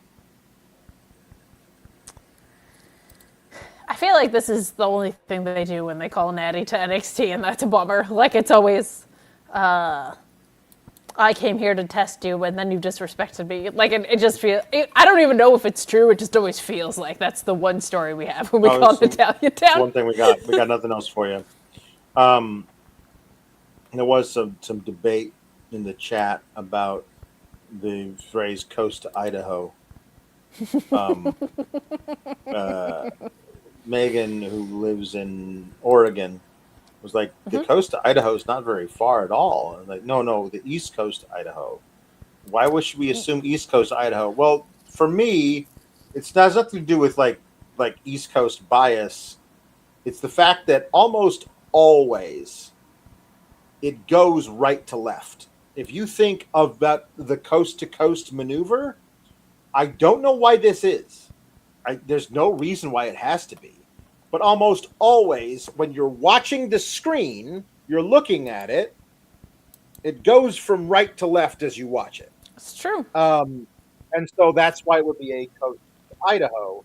If you try really hard to get all the way there, but fall just short. Or maybe not just short. That's my, when it's like 3/4 of the way there and they try to get cute with camera angles. It's a tough thing. Yeah. It's tough. It's East Coast to West because it's the coast I live on, so I default to where I live. Right, I know. It depends. That's explanation. Right, yeah. If I lived on the West Coast, it would be that. But I also like that because it leaves ambiguity of like, maybe they missed it by a lot. Mm-hmm. Maybe they slipped off the ropes. And that's your West Coast to Idaho, right? So. Right, yeah. If it was left to right. We have a lot of good puns here. I'm looking forward to reading. We do. Thank you for sending them in, y'all. Very appreciated. This isn't a pun, but noise. So Greg Cherry also says Windexter Loomis and Lysol Ruka. Very good. Very well done. Meet Norma says John Cloroxley and Bam Bam Mopping Okay, Girl. hold on. Are they in the pocket of big cleaning? This is a lot of name brands that are being thrown at us early. I'm starting to feel like there's sponsorships for these chats all of a sudden. Could be. Jada Pringle says send mop. There you go. See, there's the generic one I'm looking for. My brother would never accept Lieutenant dirty Photo says pledge and Christian. money. Pledging Christian's really good. You don't see pledge advertised as much anymore. It's still there. Well, the product sells itself, Alex. That was a big deal back in the day. Like, there were media buys for pledge. Furniture polish was a major deal. Like, I remember like watching TV when I was a kid, and there was a commercial for pledge all the time. And I don't see commercials for pledge anymore. It's true. I don't know if they just penetrated the market. Back in my day, we polished our furniture, and now it all comes from IKEA. You don't need to polish it anymore. It's just... I love this. Megan, we've got some lemon pledge stands. She's got antique furniture, Megan. I love that. Ooh, I remember my mom polishing our wooden furniture big time. Yeah. Usually I was supposed to be asleep. That was her, de-stress mode, I think. Master of Puppets, I am going to... With apologies to you, sir, I'm going to slightly alter your pun, just because I think it works a little bit better for me to be able to do the thing. So here we go, Mr.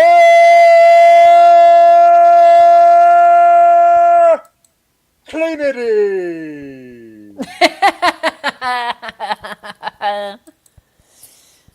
Cleanity. Very well done. Mr. Kennedy, just doing that was legitimately one of my all-time favorite entrances because of how great. Ridiculous it is that you would just yell Mr. and then say your last name twice, but the second time really soft but directly into the microphone. Is one of the most absurd entrances in the history of wrestling. It feels like it was an accident, and then they were like, well, gotta keep it going. Greg Cherry says Jeremy Borax. Meet Norma says Pledging Christian, Don Callis. And FTR, Mop Guys out. Mop Guys. Mop Guys out. That's really Greg good. Cherry says Tyler Febreze. Very nice. Meet Norma says the 5 moves of broom and the nation of sanitation.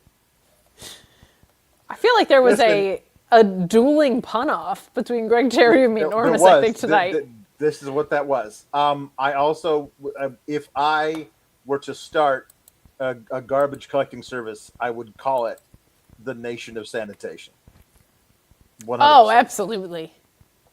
No brainer. Greg Cherry says Techno Tide 2000. Hell yeah. And Armin Burning Hammer. That's very good too. Me Norma says soft soap. Soft. S-A-W-F-T. Soft. We'll see if they're back. We'll see if they're back. Swirl Pool. Okay. Ray Kleenex. Not Ray Kleenex is really good. and Brawny Strowman. Very nice. Jim Pringle says John Cleena.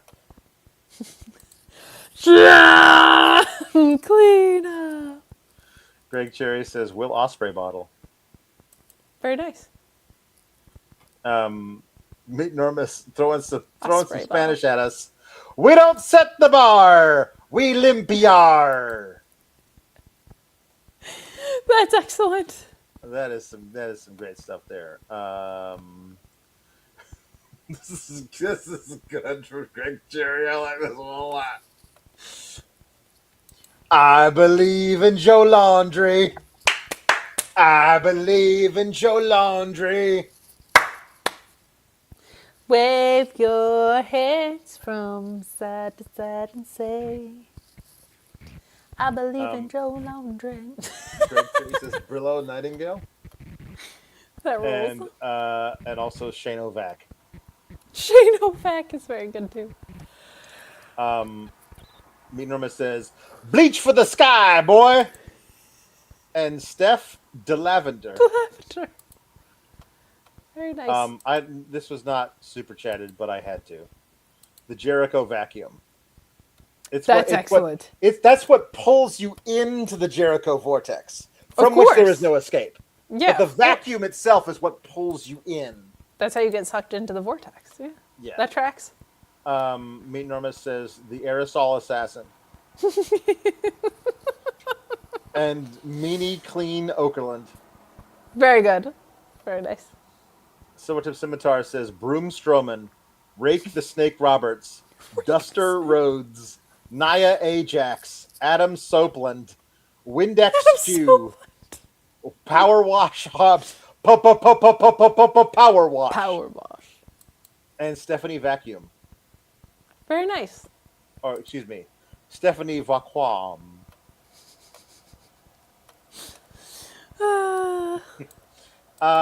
Greg Cherry says, one more. Scrubbing bubbles, that's me. Cherry scent and bad energy.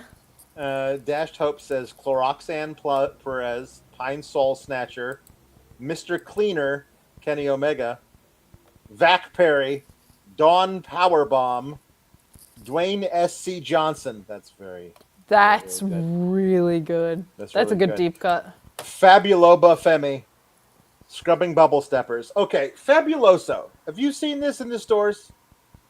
Fabuloso, No. the cleaner. Let me Fabuloso. look it up.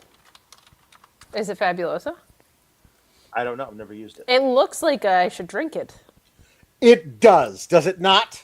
It looks like a juice. I need the stats on how many children have drank Fabuloso. If I'm gonna. if you I'm buy actually. it, Yeah. if you put, I have if you to put it, like if I was 3, and I loved Kool-Aid, and I found a bottle of that thing, there's no way you would stop me from drinking that because I would assume it was Kool-Aid. Why It's do you even make like it? because they're Like- fruit scented too. It Yeah. they have the fruits that you should be drinking on the front of it. label looks like it should be something that you would drink. It's kind of in like an ocean spray type bottle. It feels so dangerous to me. I'm gonna pull it up. Well, hopefully it's non-toxic. Let's see. I'm gonna pull it up 1 second. I mean, it's cleaning products. It's cleaning products. They're not unregulated. Those are regulated goods. Where is it? Still. Like, you shouldn't drink Lysol, right? No, you should not. You know what I mean? So you also probably shouldn't drink a competitor of that. Like that. Look at this. Like if I'm a child and I can't read, it says multi-purpose cleaner with baking soda, but I would assume it says lovely fruit drink. Like the fact that the fruits are on it. Yeah. That looks straight up. And they also have ones of different colors. Like this looks like a little kid's juice. The purple one looks like the so yummy. Yeah, it looks like juicy juice. It does. It looks like juicy juice. To a small child, it would have seemed like it was juicy juice. 1,000,000%. This is, again, not to cast aspersion on the product. I'm sure it does a very good job. A Fabuloso been job, around if forever. anything. A Fabuloso job. All of the job, Fabuloso.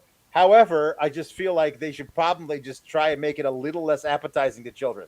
That's always been my thing with honestly, I looked it up and I was like, this looks like juice. And you were like, that's exactly what I was going to say. You know what I mean? Like, that's not a good sign.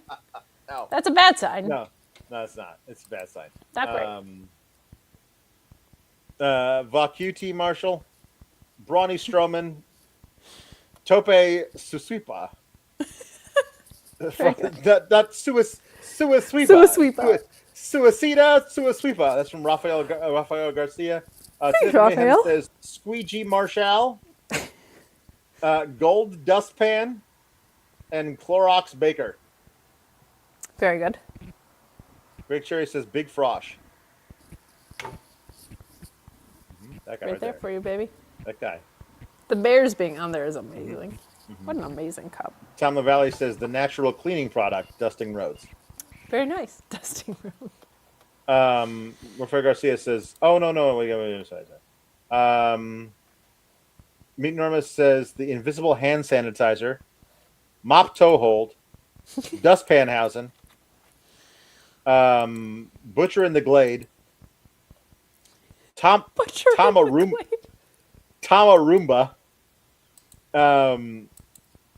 and Custodian Castagnoli, Pine Sol Ruca, and Cloroxan Perez. Cloroxan Perez is elite. Silver Tip Similar says Pine Sol Ruca, Ricky the Dragon Steam Cleaner, the Bastard Shop Vac, and Bleach for the Sky Boy. Bleach for the Sky Boy is very holds a special place. Shatter Washing Machine. That one I really liked. Rinse and Reheat. Cleaner Than Evil. Brawny Breakaker. Rinse and clean. Clean is really good. Lather, rinse, and reheat. And reheat. Which is what he does when he runs it back. He's reheating. Oh, he was winded this week. He was. I would be too. Rafael Garcia says the Bleach Mortos. The Bleach Mortos is really good. Greg J says Diamond Clutter. The Diamond Story Clutter. Of my life. Meet Norma says Double Vest and the Squeege. Very good. Rinse Very Sinclair.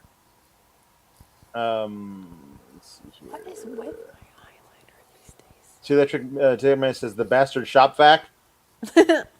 Sammy Steamer. And Shamwowhausen. Steamer.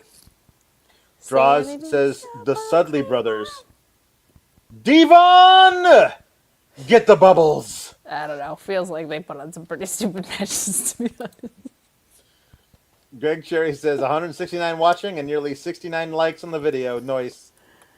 Nice. Giovanni says, I still wonder how Kit Wilson managed to sneak in a trans flag into his I'm Not Toxic shirt. Did he? Good for him. Mm-hmm. Hell yeah. Doc Mueller says, Scrub Daddy on Linux. And Mr. Sparkiller Kelly. And Meet Norma says, for once a serious question from Meet. How you know? How I know? I'm tuned into Fightful Select. Got that $5.99 subscription. I'm watching The Hump tomorrow to find out what the CM Punk business is all about. That's how I know. How you know? SpongeBob Backlund sends sponges from Rafael Garcia. And wants Braun and Stone Cold to sing This Grill Is Not a Home from SpongeBob. So I'm just saying, everyone loves your Stone Cold impression. They love it. I don't have a Stone Cold impression. You do. Everyone loves it. Like, that's why it keeps getting requested. Can't you just do my dumb Kardashian voice requests? This grill is not a home. Let's look it up. Okay, this grill is not a home. I've always said that. Oh, yeah. I always said that about this home. And this grill. Okay. All right, this is very, very short. Genius makes us go through the verification process now. Okay. It's just very annoying. Okay, it's short, which means I won't poorly ruin my vocal cords for a shitty impression.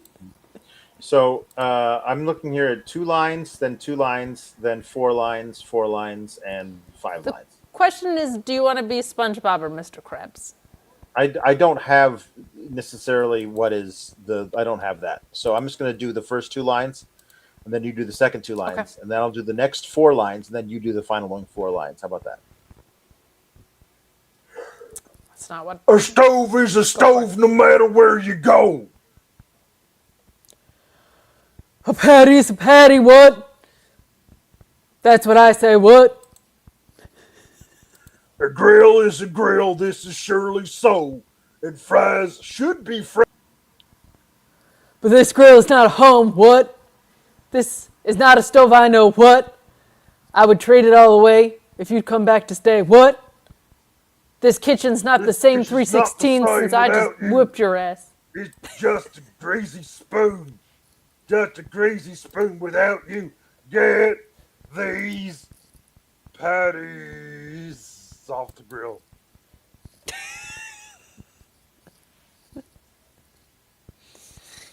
I love this next one. Meet Normus wants Linda and Shayla to do Yakety Yak by the Coasters. This is an underrated banger. If you do not know Yakety Yak by the... Oh, my goodness. This is fantastic. The song rules. It's so good. I've known this song since I was very young because they would play it at the AA baseball stadium I went to when they came around to collect trash. And so, like, little me was very into this song. Okay, let's see if I can find Take out the papers and the trash. Okay. All right, do you want to take the first verse, the first stanza? Take out the papers and the trash, or you don't get no spending cash. If you don't scrub that kitchen floor, you ain't gonna rock and roll no more. Yakety yak, don't talk back. Just finish cleaning up your room. Let's see that dust fly with that broom. Get all that garbage out of sight, or you don't go out Friday night. Yakety yak, don't talk back. You just put on your coat and hat and walk yourself to the laundromat. And when you're finished doing that, bring in the dog and put out the cat. Yakety yak, don't talk back. Don't you give me no dirty looks. Your father's hip, he knows what cooks. Just tell your hoodlum friends outside. You ain't got time to take a ride. Yakety yak, don't talk back. Yakety yak, yakety yak. This is the part where there's a saxophone solo. There is a saxophone solo here.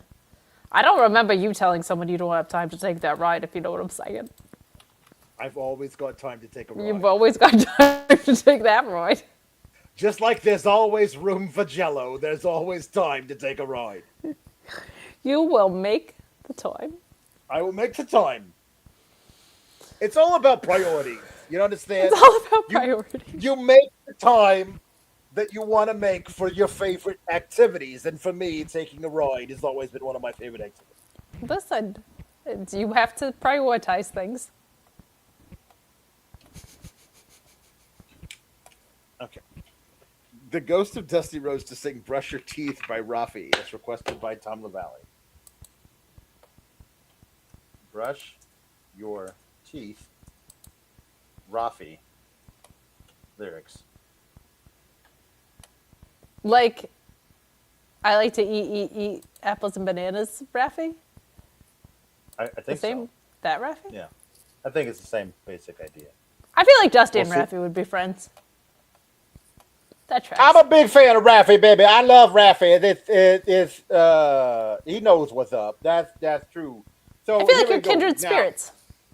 Oh yes, Rafi and I we would rap together. We'd talk about things. You know, we'd just sit here talking about what an asshole Ric Flair is. Rafi and I, is it Rafi or Rafi? I'm not really sure. Anyway, when you wake up in the morning, it's 1:45, baby, and you want to have a little fun. You brush your teeth. You brush your teeth. When you wake up in the morning, it's 1:45, daddy, and you want to find something to do, daddy, you brush your teeth. You brush your teeth. And when you wake up in the morning, it's 2:45, and your mind starts humming tweedly-dee-dee-dee. You brush your teeth, baby. You brush your teeth, daddy. When you wake up in the morning, it's 3:45, and you think you hear a knock on your door.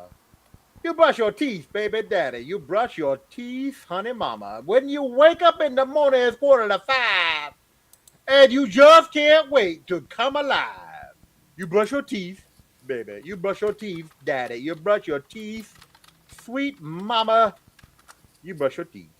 If you will, that's hard times because you are gonna go through too many toothbrushes, brushing your. Also, you wake up in the morning like at a quarter to one, quarter to two, quarter to three, quarter to four, quarter to five. You are not getting good sleep. No, You should be you should be a sound asleep at least for most of the time during those hours. I Otherwise, you are agree. going to be paying for it the next afternoon. Like, I'm glad about the hygiene situation, but Yeah, I feel like you also have to worry about just like your sleep is in this general. hypothetical child setting an alarm to wake up at a quarter to two in the morning to brush his teeth? Because I listen. I know I said that Rafi, whatever his name is, would get along, but I would have to question his methods of getting children to brush their teeth if they gotta do it at crazy odd hours of the night. Can't they Sure. brush their teeth during the waking hours? Why they gotta wake up in the middle of the night to do it? I feel like then you're just going to wake up again later in the morning with smelly breath again. You know, like I mean, listen, hold on now, because if you are waking up at a quarter to one, and you brush your teeth, and you go back to bed, you wake up a quarter to two, you brush your teeth again, and then again at quarter to three, quarter to four, and quarter to five. Let's say you wake up at let's say a normal hour, like 8 a.m. If you still got stank morning breath, then you are using the wrong toothpaste because you brush your teeth one, two, three, four, 5 times over the course of 6 hours, and It's you too still thought much. you Your honestly you got enamel's going to start peeling that away. that is some serious halitosis. That's some halitosis that you should see a doctor about. That's all I It gotta is. say. I agree. All You're a right, wise one. you know how it is. I do know how it is. Okay, well, that's all we got now. This is it. This is There you go. there's nothing else to say. So I'll say it. I think Ricky took the week off, so I'll say it. Oh, okay. Keep cool, gabagoo. Toodles. That's hard times.